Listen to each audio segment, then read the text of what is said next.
Even men at the top of their game find themselves wanting more from life. Whether it's more meaning, unshakable confidence, a bigger impact, more money, deeper love, a hotter sex life, or a powerful legacy. Find out how good your life can be on this episode of Man Alive. Also, as I've supported men in their love and work lives for 15 years now, many men ask for the right words to say to be more successful, attractive, and desirable. But I found it's not so simple as giving scripts or lines because every man is different. So giving words or scripts would be like giving a tall, thin man a shorter, wider man's pants, or vice versa. The words have to make sense for you and your personality, and there's so much happening beneath the surface that people are responding to. If you're interested in how to become a better lover and leader in your own unique way, go to shanajamescoaching.com/quiz, or you can text ALIVE to 44144. It only takes a couple minutes and you'll start to get an idea of how you can be both more respected and desired. After you fill it out, we can schedule a time to review your quiz and talk about your specific challenges and desires. So again, go to either shanajamescoaching.com/quiz or text ALIVE to 44144. That's ALIVE to 44144. Enjoy this episode of Man Alive. Hello, and welcome to this episode of Man Alive. I'm your host, Shana James. I'm so excited to be here today to talk about a topic that I think is near and dear to every man's heart and every man's life, which is impotency. And we're going to talk about impotency. We're going to talk about intimacy. We're going to talk about fear and how many men have a fear that if they can't perform in a specific way sexually, that your sex life would be over, that your love life would be over, and how something that happens that could seem horrible could actually be the doorway to the most amazing transformation and love and intimacy you've ever had. So I'm really happy to have Michael and Jacqueline here. Welcome. Thank you so much for being here. Thank you for the opportunity. Yes, thank you. Share what we have. Yeah. Let me give you both a quick bio and then we can dive in. So Michael Resser and Jacqueline Lopez are life partners who've lived a life filled with overflowing emotional and sexual intimacy, not despite, but because of Michael's full clinical impotence. They are professional speakers and authors who share their wisdom about the power of presence in fostering deep intimacy and human connection in the face of any adversity. Michael's TEDx talk on this topic is creating extraordinary intimacy in this shutdown world. So again, thank you so much for being here. Thank you for speaking to a topic that brings so much fear and so much anxiety. Really happy to have you here. Thank you. Happy to be here. So Michael, why don't you start by sharing, a little bit about your story and how all of this came to be? Sure. Well, a year before I met Jacqueline, I ended a 26-year marriage where the last 11 years, like many baby boomer marriages, my wife and I decided to become basically roommates. We lost all forms of intimacy, emotional, sexual, you name it.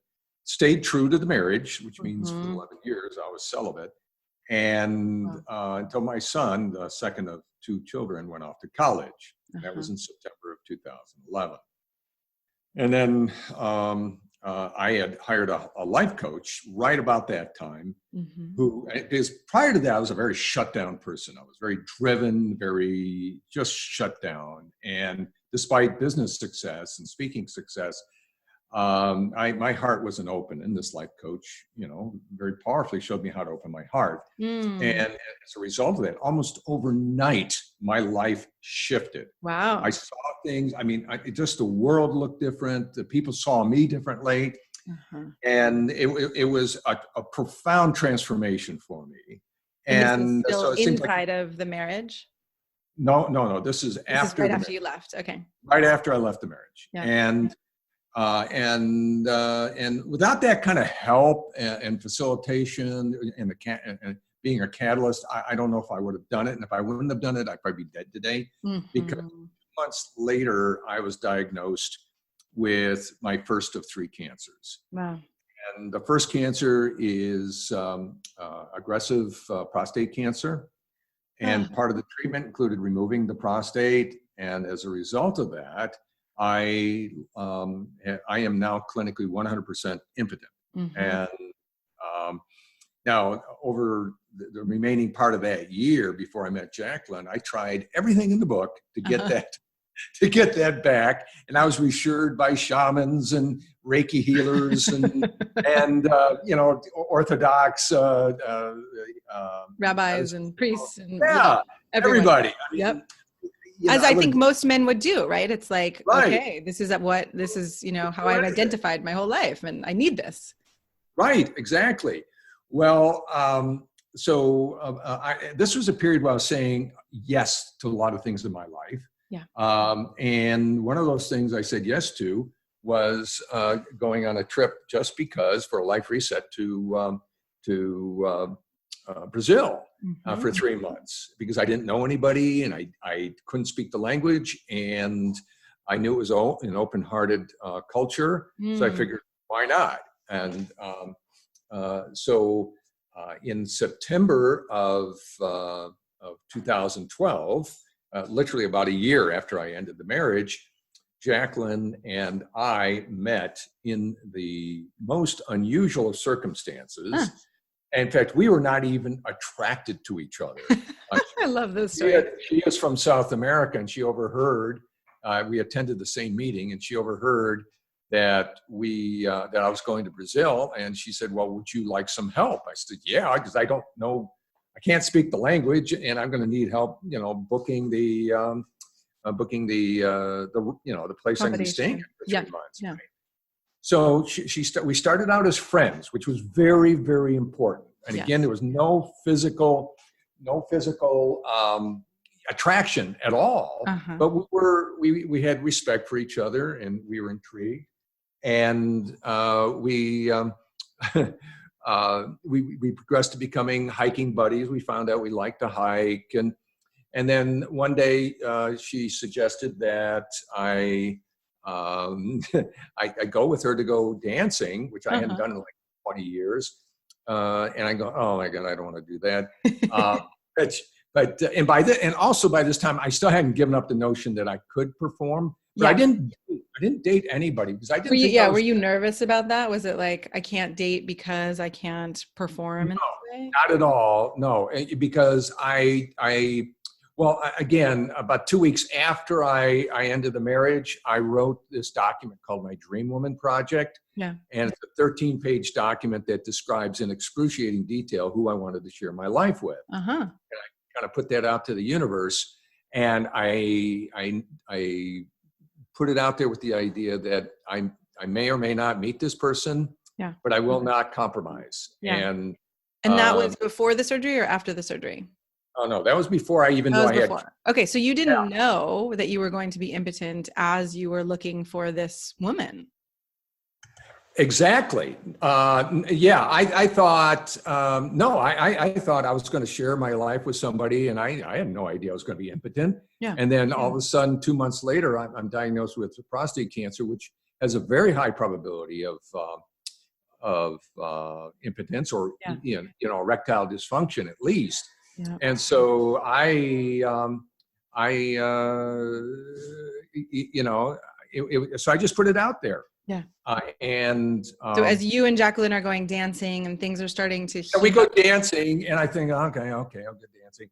And then I watch her dance. I'm literally weeks away from going to Brazil with the idea, hey, I might meet somebody there. Right? Yeah. And I'm looking at her dance, and I'm going, oh my God. Don't even go there. Don't even go there. And, so here's a question. Like, as this is happening, right? As it's heating up, how in your mind are you thinking, I'm going to have this conversation about impotence and about what's going on for me? It didn't, hang on, we're jumping ahead a little bit. So she drove that night, and when she dropped me off, I did something very impulsively. Before I got out of the car, I reached over and gave her a quick kiss on the lips. Which I thought, this is bad news. I don't need this. I am done with men. I just quit altogether seeking partner at that point. I was at Uh-huh. kind of tail end of my menopause, and I was just happy to be single and not pursuing, because I actually put myself on Match.com, Yeah. and I felt like I just got myself a part-time job to respond to requests and Yeah. going dinner or whatever, coffee, and I was just done with that. And Yeah. so I did not welcome that first kiss. Yes. But Okay. she I'll didn't be honest. she didn't slap my face either, so that was encouraging. Yeah. Yeah. And So and then then what happened? yeah, and I'm going, what did I just do? And it was like something kind of took over. And then she came over 2 nights later to finish up the negotiations because she pretended to be in South America using Skype, which would save me a lot of money, as you can Oh, imagine. okay. Yeah. As she was Yeah. helping you. Yeah. Exactly, negotiate, because when they see a gringo coming, boy, does the price go up. Mhm. And then on her way out, we gave each other a much more emphatic kiss, and then we Yes. knew. That we felt something for each other at that Right. point. We knew we were in trouble, right? Yep. And I'm thinking, oh my God, I have not been with a different woman in 30 years. Yeah. I don't even know how to go about this process. Yeah. And she doesn't know I'm having issues here. Yep. And because I didn't discuss that with her. So she comes over I says, we need to talk about this. Mm-hmm. So she comes over the next Saturday.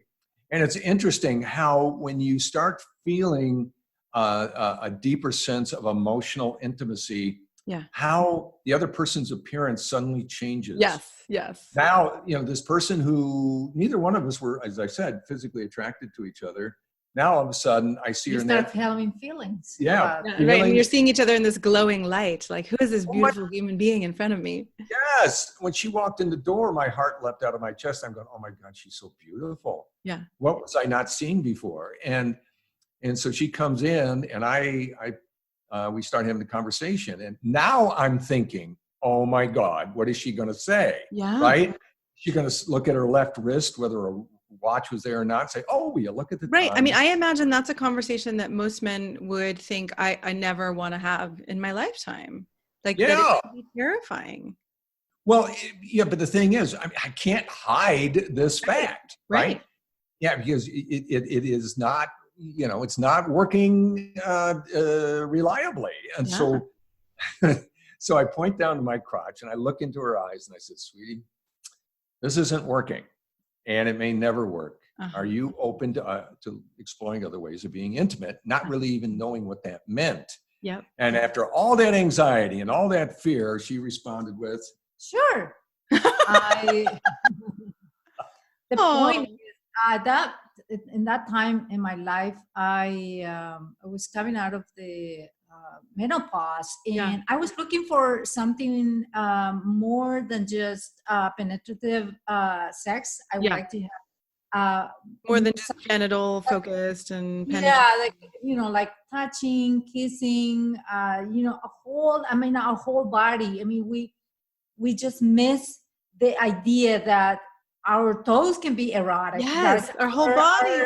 Our back can be erotic. Our legs, and then our entire skin is so receptive to touch that we, as I mentioned to you before, our world is so phallic-centric. Yes. And we forget that we have all this body of a whole world to be discovered. Yeah. And I think it's like, because most people, A, aren't really taught, and B, the initial sensation or the heightened sensation happens in our genitals first. Most people don't necessarily cultivate that sense or that capacity to feel the turn on everywhere in their bodies. Mm-hmm. Exactly. And we figure that it's primarily because that's the procreative imperative.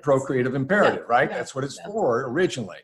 Well, and so we got stuck there. I mean, we never move on from that point. Right. But Most when people don't. you are not in, and I'm not in my 30s, I'm not looking to have a child. So I'm beyond that. So what happened is in our society, the sexuality is based on what men want. And for women, it changes. In my 20s, I want action, and I probably I was keen to have penetrative sex. Yeah. But in my 30s, perhaps because I want to have I pursue to be a mother. But in my 40s, 50s, forget about it. I mean, Uh-huh. I'm beyond that, and I'm wanting to explore other ways of being intimate. Yes. So we, For men though, it's always the same. yeah. Always.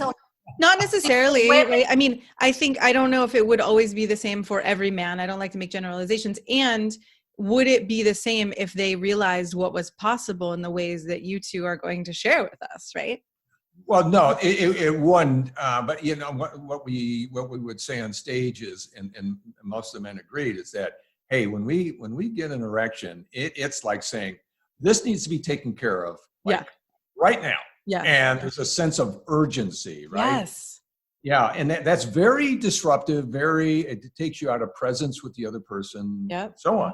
Yeah. So we decided we were going to have our first intimate experience about 100 miles away at a very beautiful resort, a hot springs resort. And so because if it blew up, you know, at least it didn't blow up in our hometown. Uh-huh. And, it was one of the most romantic locations that you can imagine, right? And I brought the full benefit of resources that you can buy to try to quote unquote perform. Okay. And what do you mean by that? What resources did you buy? Well, I brought the highest dose of Cialis you can bring, Mm-hmm. and I brought something called Muse, which is an intraurethral suppository, which is like rocket fuel for erections. Wow. So powerful that if a normally functioning man uses it, he will be going to the hospital 4 hours later to be bled out because Wow. you'll have tissue damage otherwise. Yeah. And then if all else fails, I brought a pump, right? And well, to make a very long story short, we went into the hot tub and we started, just light foreplay and kissing and hugging. And I took my Cialis, and after the time that should have kicked in, nothing. And I'm thinking, oh boy. So I said, sweetie, no problem. Let's go to the bed and let's go to the big guns. And she actually was nice enough to actually help me insert the Muse. Wow. And now that's saying something, right? I love that. That's so beautiful. Yeah. Well, we show up at this at the bedroom with a bag of items, paraphernalia, and I'm thinking, oh my goodness, is this the way we're going to go? You know, when we have intimacy, bringing all these items with us. Yeah, and so she now we're in bed and she's just laying there. Oh my God, she's the most stunningly beautiful woman I ever laid eyes on. And so we start again some very some intimate foreplay and hugging and kissing. And what should have happened is about within 10-20 minutes I should have had a raging hard on and nothing happened. Now I'm starting to sweat. Yeah. And literally as well as figuratively. And with as much of a grin as I could muster, I turned to her and I says, look, I says, no problem. I says, I brought the fail safe, and I show her the peanut pump. And I says, and it's gotta work because it's based on physics, right? And so I sat on the bed and I started using the pump. And because it is based on a vacuum in physics, I actually started seeing results. Well, that just encouraged me to pump ever faster until the height of my pumping frenzy, I keeled over in excruciating eyeball popping pain. Oh no. Because I just sucked in my left testicle. Oh God. Yes. Oh. Now, but guys talk about getting kicked in the balls. That's nothing compared to that. Oh my God. It sounds horrible. Now, as painful as that was physically, right, the emotional, it didn't even touch the amount of emotional pain I was feeling at that point because I felt like such a failure. I slumped over, I'm drenched in sweat, and the voice in my head that I heard was, it's over. Yes. It's over before it even got started. Yeah. And now another period in my life, I would have ran from that. Yeah. Literally, I would have probably gotten up and just ran from it. Yep. But I stayed present for it. And I just stayed with it. And by being present to that, it transformed into extraordinary acceptance of it. Mm, And I no longer fought it. that is some deep work.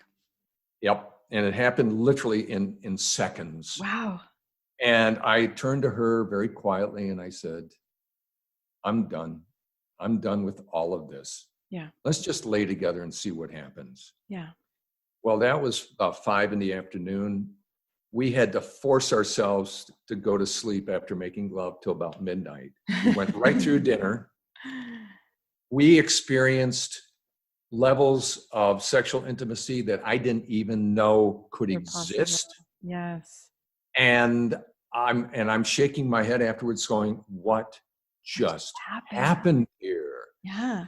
And then the next morning, tell us a little bit about what created that intimacy. What was it like in your body? How did you two connect in that way?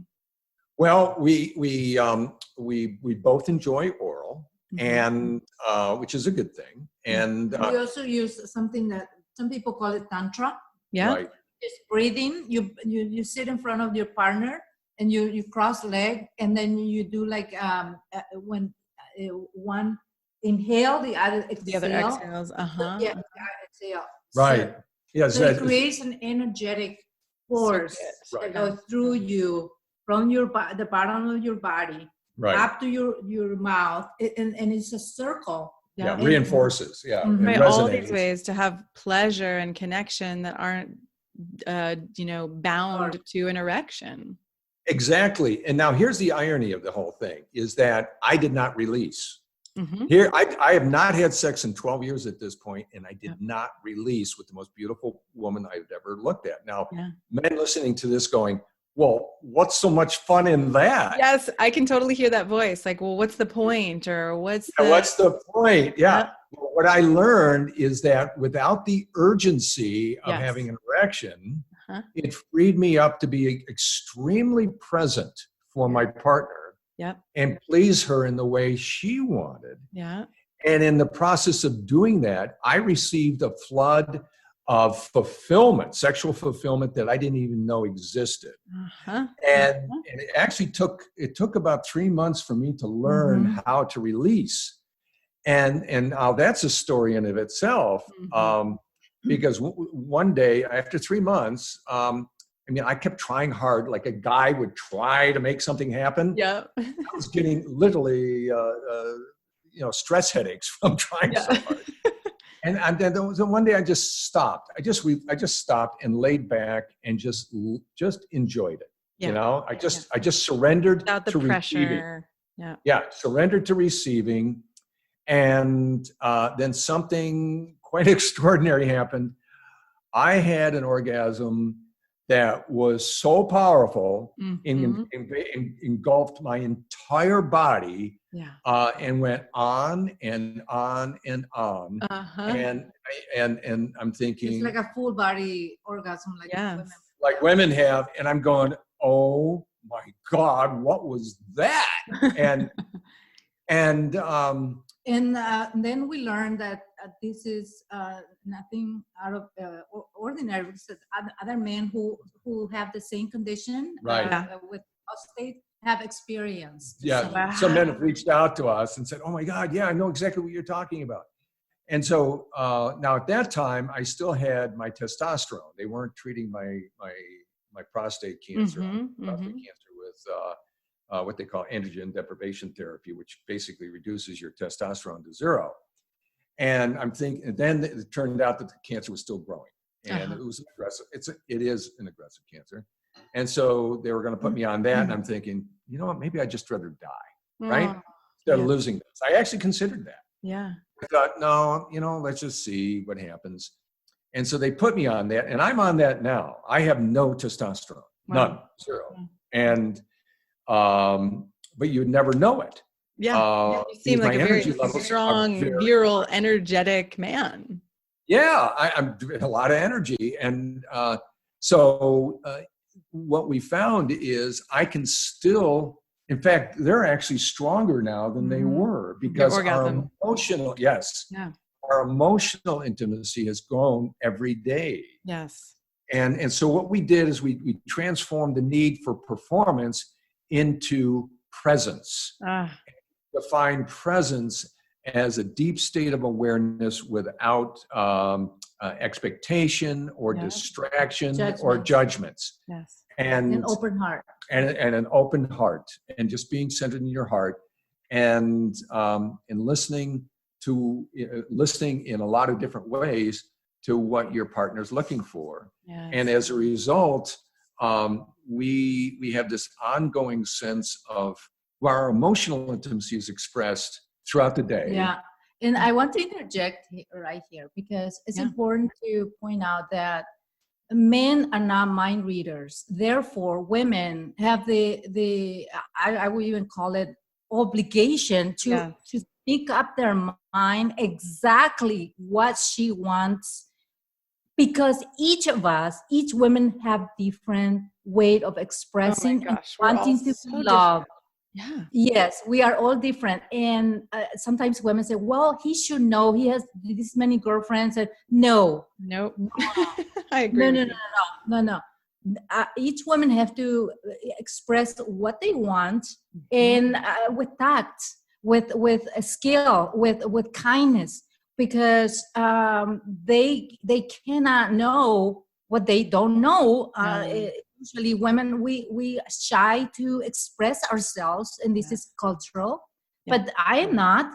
I mean, well, it's great. I mean, it's great that you're not. And I think one of the things I work with men is how to help their women, if they're in a heterosexual relationship, right, feel safe to say, this is what I want, this is what feels good to me. So I'm so happy that you already have that, because like you're saying, a lot of women feel shame or hesitation or judge. They're afraid to be judged. And be specific. I sometimes I say, honey, just slow down, or go a little faster, go a little higher, a little low. I am very specific. And I was my God too. I mean, since most of the people who listen to this podcast are men, there are some women also and people of other genders, but for the men, right, you're saying, okay, honey, do it this way. I just want to put a plug in for, if you're not hearing that from a woman, then ask, right? There's no shame in actually asking and discovering and exploring together. It seems like that's the beautiful thing. One of the beautiful things, there are so many that happen for the two of you, is like, the playbook was off the table, right? There was no more playbook anymore. No, we have to write the script from Yes. Yeah. And the other thing is that this is just us. I had this rule that women come first, period. My woman comes first. And because I get so much pleasure, so much fulfillment on giving to her. And giving pleasure. Mm-hmm. Yes. You actually, just for men who, I just want to say, for men who haven't had that experience of having pleasure, giving pleasure, the clarification of like, you actually feel the pleasure in your body. Yeah. Like you feel that. Oh yeah. Yeah, because a man wants to be the one that gives satisfaction. Yeah. And I mean, it is, my earlier days, it was about me getting a release, right? Yeah. And if she got pleasure out of it, awesome. That felt good too. But now that's nothing. I mean, the height of my 20s, and I was pretty freaking wild in my 20s. Yeah. There wasn't a safe skirt around, if you know what I mean. And I had a very high libido. Ironically, I still do. I shouldn't, but I still do. Uh-huh. And the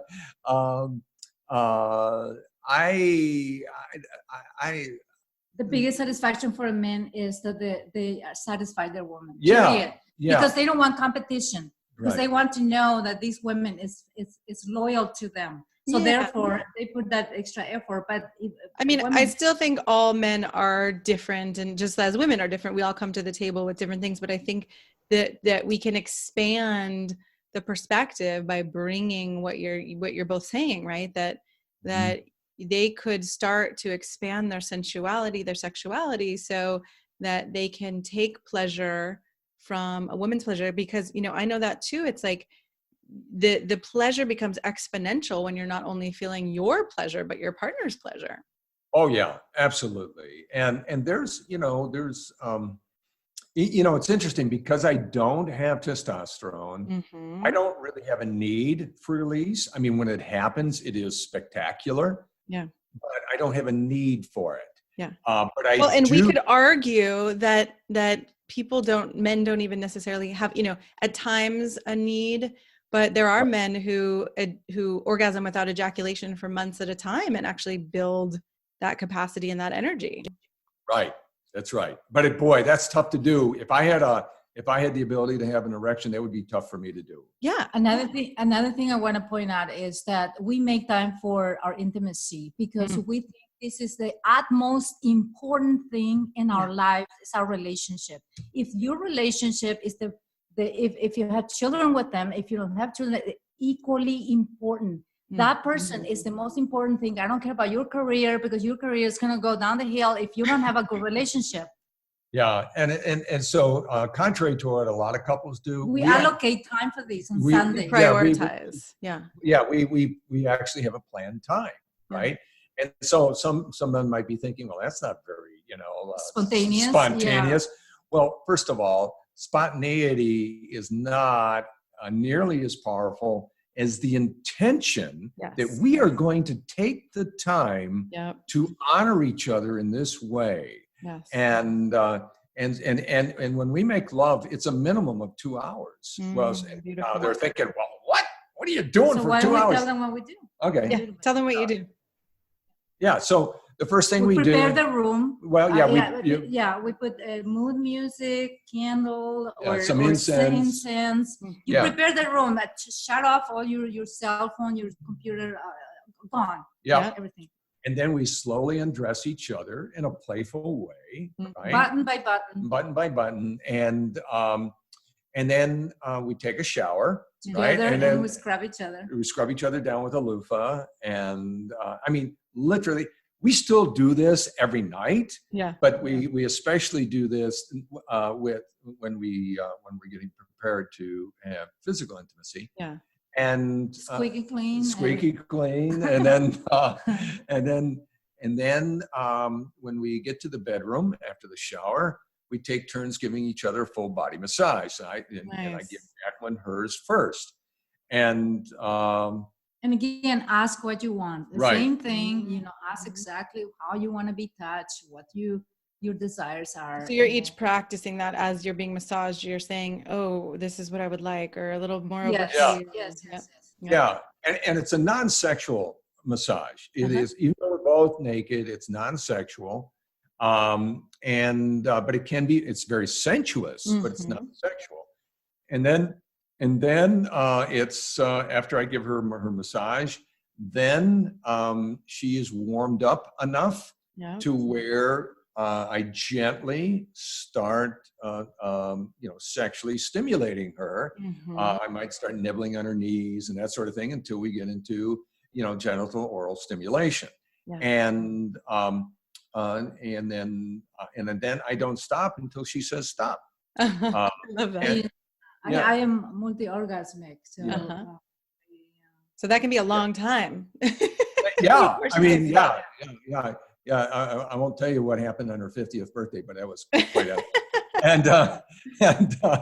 and sometimes when it's his turn, I come up with some idea. I say, maybe I should put that wig and I'm gonna put that clothing. So I show up, I turn off the light, and I come up from the bathroom dressed up like a completely different woman. And that it's just to make it juicier, because so there's all kinds of play. It sounds like an experimenting. A little bit of variation. It can go a long way. We're very playful all the time. Great. Whether we're in the bedroom or outside the bedroom, we're very, very playful. I feel that in the two of you, the playfulness and the, like I said before, the vitality. Yeah, we are very, very playful all the time. I love it. I love it. We go out dancing Friday and Saturday typically. Well, now we can't, so we dance here, right? Yeah. And we just enjoy each other's company. We work together, we eat together, we sleep together, and we take walks together. And you'd think God, aren't you guys sick of each other? No, I cannot wait to see her come down the stairs. My office I is work upstairs and he works upstairs. Yeah. And so then, beautiful. I mean, you two sound happier than most couples I know. I mean, well, we are. But you know what? We take nothing for granted. Yeah, it requires work. I mean, this is nothing come gratis. You have to do the work. You have to go through your dark night of the soul. Yes. And you have to let go of your attachment. And you have to make a commitment to that relationship that is as if your life depends on it.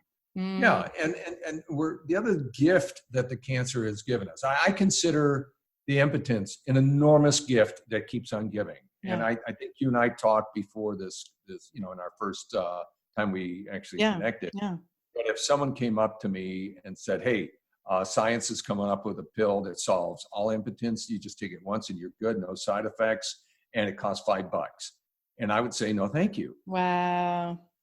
And there are some men sometimes run away from Michael because they think it's contagious. Literally, I've had men back away from me like, is this going to happen? That would never happen to me. Right. Oh my God. And I've had other men tell me I would rather be dead than have happened to me what happened to you. Yeah. And they mean it.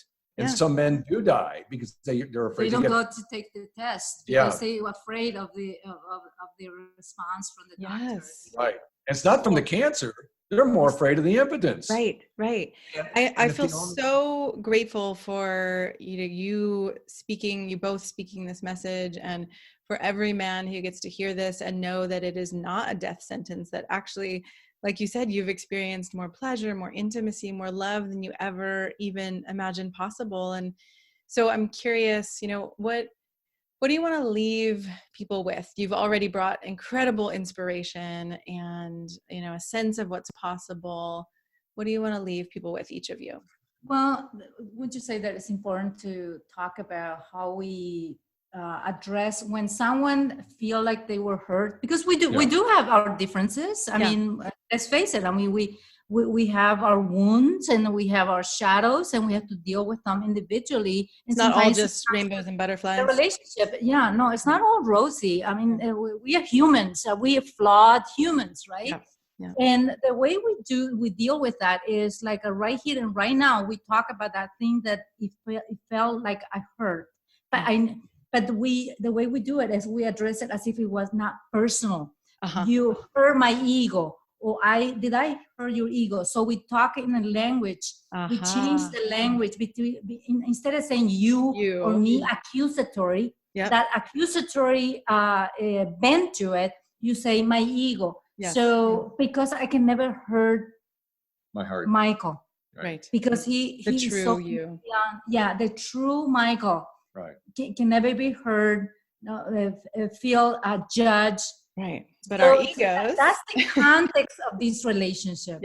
Yes. Beautiful. Yeah, that's a very, very important part. And the other is to be as present for each other throughout the day as much as possible. We will literally look into each other's eyes and tell each other how much we love each other and kiss probably 20, 30 times a day. Oh, yeah. Amazing. Yeah. I mean, we can't, I can't get enough of Jacqueline. It's like a plant. If you put a plant on the ground and then you abandon it, I mean, what do you expect? To have fruits? Right. It will. Unlikely. Flower, no. You have to nurture. Yes. In relationship, it's the same way. You have to nurture that relationship. Yeah. And the other thing I've discovered is that, we celebrate our differences. I mean, we're two different people, as Jacqueline said. And I'll look at her and my heart just expands. And yet my mind is going, I don't know who you are. So that's the other thing. I don't put any labels on her. Yes. And so without labels, my mind's going, what? And so, but my heart knows what it knows. And so my mind does not, quote unquote, know who she is. Yes. My heart. Your heart knows. And it's my heart connects with her. Right. Yeah, there's a trust in your heart. And I think, like you were saying, some men start out where you were, where they didn't even have access to their hearts. And so all that's available is how they see the world and people through their minds. Right. And that's a tough place to have any kind of intimacy, Yes. much less the kind that we're talking about here. Yes. You really got to drop down into your heart. As Jacqueline would often say, you got to drop it down 18 inches from your head to your. Yes. Well, thank you so much for being here today. Thank you for, like I said, bringing hope and inspiration. And I feel the love the two of you share. It's really, really beautiful. And thank you for sharing it. Oh, you're so welcome. Thank you for the opportunity you gave us to share this story. I'm so glad you joined us for today's episode of Man Alive. I hope you enjoyed our conversation and it gave you something to consider and explore in your life. If you like what you heard, I'd be so grateful for you to subscribe and write a quick review that helps men like you find us. And again, head over to shanajamescoaching.com/quiz or text the word ALIVE, ALIVE, to 44144 to get a sense of how you can become a better lover and leader. You'll start to see how you can be both more respected and desired in your unique and genuine way.